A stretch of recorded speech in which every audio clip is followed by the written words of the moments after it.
যে মামলাটা ফিরদৌস শামীম আর সুদীপ্ত দাশগুপ্ত এরা করছে, বিকাশ ভট্টাচার্য নেতৃত্ব দিচ্ছেন, এখানে নিশ্চয়ই অনেক পুলিশ আছেন। আমি আপনাদের থেকে তাদেরকে বেশি করে বলছি যে আপনারা একটু শুনে নিন। আমাকে নওশাদ সিদ্দিকী মহাশয় বলেছেন আইনের কথা বলতে। আমি ওই জন্য পুলিশকে বলছি, আপনাদেরকে বলছি না।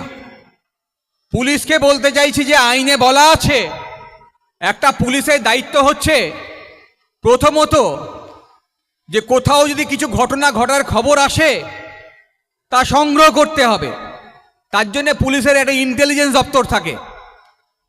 সেই ইন্টেলিজেন্স তথ্য সংগ্রহ করে যে এইখানে একটা মিটিং হতে পারে, এইখানে একটা রায়ট হতে পারে, এইখানে একটা রেপের ঘটনা ঘটতে পারে।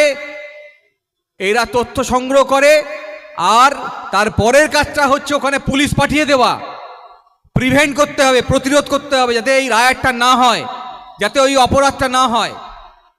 তাহলে এই দুটো হচ্ছে প্রাথমিক দায়িত্ব, পুলিশকে বলছি। আর তৃতীয় দায়িত্ব হচ্ছে যদি সমাজে অপরাধ আছে, আমরা জানি যদি অপরাধ সংগঠিত হয় এর পরেও যে কোনো তথ্য পাওয়া গেল না, অপরাধটা হয়ে গেল, তাহলে সেই অপরাধটাকে নিরপেক্ষভাবে তদন্ত করে যারা অপরাধী তাদেরকে আইনের কাঠগড়ায় নিয়ে আসতে হবে আর সাজা ঘোষণা করার ব্যবস্থা করতে হবে আদালতে নিয়ে গিয়ে, যাতে তারা পরবর্তীকালে এই ধরনের অপরাধ করার সাহস না পায়। আমাদের অভিজ্ঞতা কি? আমাদের অভিজ্ঞতা হচ্ছে আপনারা যখন একটা মিটিং করার পারমিশন চাইবেন, পুলিশ বলবে না, হবে না। আর গিয়ে বলবেন যে আমার মেয়েটা মিসিং হয়ে গেছে, মেয়েটাকে পাওয়া যাচ্ছে না, তখন আচ্ছা ঠিক আছে আমি শুনে নিলাম, আর জিডি করে নিচ্ছি। 5 ঘন্টা পরে যখন খবর এলো মেয়েটা রেপ হয়ে গেছে, তখন এবার পুলিশ নড়ে চড়ে বসছে। বেশি দিন আগের কথা বলছি না, এটা এই জয়নগরের ঘটনা। আমি ঘটনার পরে আইনজীবীদের দল নিয়ে গেছিলাম, রাস্তায় দেখি একটা বড় মিছিল আসছে। সেই মিছিলের স্লোগানের ভাষাটা এমনই যে মুসলিমরা হিন্দুদেরকে রেপ করছে, ধর্ষণ করছে। হিংস্র জনতা এগিয়ে আসছে, আমাদেরকে দাঁড় করিয়ে দাঁড়িয়ে পড়লাম। বুঝতে পারছি মানুষের মধ্যে ক্ষোভ আছে, থাকতেই পারে।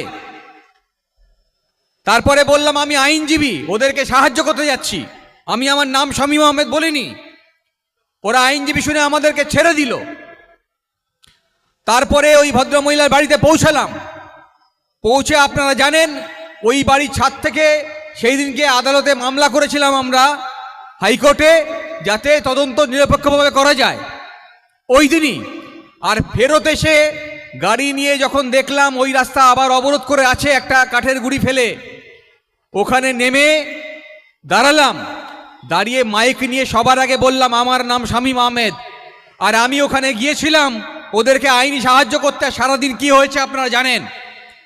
তারা সবাই খুশি হয়েছিলেন। যারা সকালবেলা স্লোগান দিচ্ছিলেন যে মুসলিমরা হিন্দুদের রেপ করেছে, তারা সবাই গলা মিলিয়েছেন, তারা সবাই হাত মিলিয়েছেন। যে কথা বলার জন্য এতগুলো কথা বললাম, যে যারা স্লোগান দিচ্ছিলেন মুসলিমরা ধর্ষণ করেছে বলে, এরা কেউ মুসলিম বিরোধী নয়। আসলে ওদের পিছনে একজনের মাথা আছে যারা চাই হিন্দু মুসলমানের লড়াইটা লেগে যাক। আর তাতে ইন্ধন যোগাচ্ছে কারা? ইন্ধন যোগাচ্ছে এই পুলিশ প্রশাসন। কি হয়েছিল? মেয়েটির মা, মেয়েটির বাবা গেছিল থানায় যে আমার মেয়েটা মিসিং। মেয়েটা মিসিং এর খবরের পরেও থানাকেও কিছু কেস রেজিস্টার করেনি, থানা যায়নি ওইখানে মেয়েটাকে খুঁজে বার করতে, যা পুলিশের দায়িত্ব ছিল। অথচ যখন আমরা ঢুকতে যাচ্ছি তখন দেখেছি হাজার হাজার পুলিশের সারি। তাহলে ঘটনা ঘটে যাওয়ার পরে পুলিশ ছুটছে। কেন ছুটছে? যারা প্রতিবাদ করতে রাস্তায় নামছে, আরজি করের ক্ষেত্রে একই ঘটনা দেখেছেন, তাদের কণ্ঠরুদ্ধ করতে হবে। যখন আপনি একটা মিটিং করতে যাবেন আপনার কণ্ঠরুদ্ধ করতে হবে। তাহলে গণতন্ত্রের মধ্যে গণতন্ত্রের ভাষাকে রুদ্ধ করার জন্যে এই প্রশাসন কাজ করছে। যাদের দায়িত্ব ছিল নিরপেক্ষভাবে তদন্ত করা, তারা সেই নিরপেক্ষভাবে তদন্ত করতে পারছে না। আদালতের দ্বারস্থ আমরা হয়েছিলাম আরজি করের ঘটনার ক্ষেত্রে, আপনারা জানেন আমরা মামলা করেছিলাম।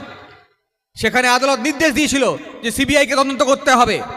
সেদিনকে মামলা শেষে আবার আমি প্রেস কনফারেন্সে বলেছিলাম যে সিবিআই আবার একটা সুযোগ পেল, কারণ আগে অভিজ্ঞতা আছে। নারদার ক্ষেত্রে আমরা মামলা করেছিলাম, সারদার ক্ষেত্রে আমরা মামলা করেছিলাম। আমরা বলেছিলাম তখন যে সিবিআই সারদা নারদা স্কুলে এডুকেশনে যে দুর্নীতি হচ্ছে, করাপশান, যে মামলাটা ফিরদৌস শামীম বা সুদীপ্ত দাশগুপ্ত এরা করছে, বিকাশ ভট্টাচার্য নেতৃত্ব দিচ্ছেন, আর সারদা নারদা মামলায় আমি নিজে ছিলাম।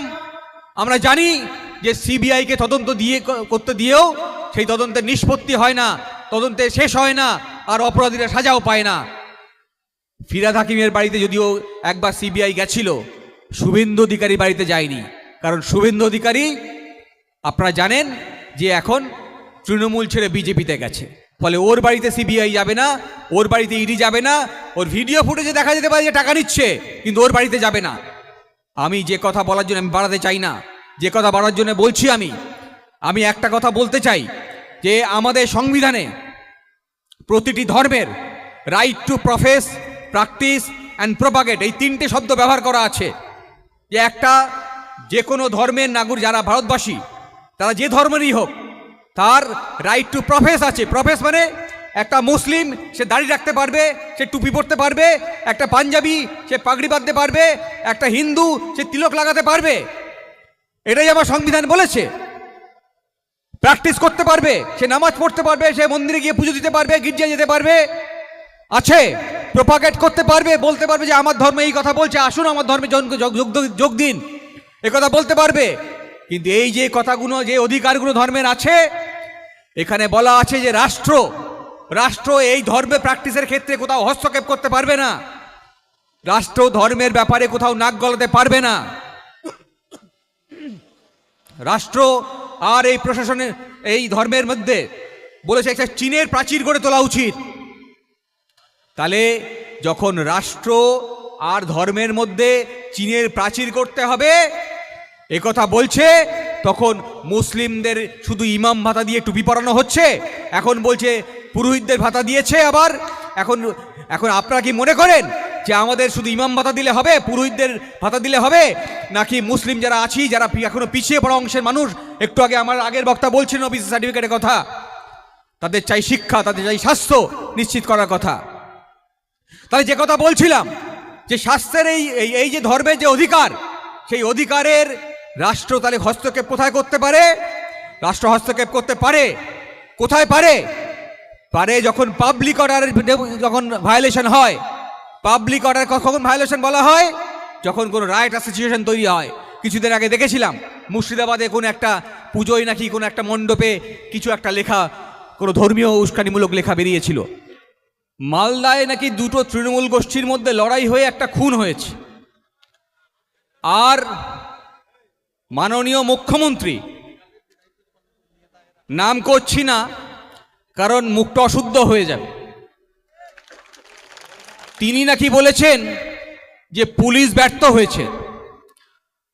তাহলে শিক্ষামন্ত্রী ব্যর্থ হলে জেলে যান, আর পুলিশ মন্ত্রী ব্যর্থ হলে শুধু প্রেসকে বিবৃতি দেন। পার্থক্যটা এখানে রয়ে গেছে। আর আমরা বলেছি উত্তরে যে যাদের দায়িত্ব ছিল আইন শৃঙ্খলা রক্ষা করা, এই পুলিশ, তারা পুলিশ কেন রাখা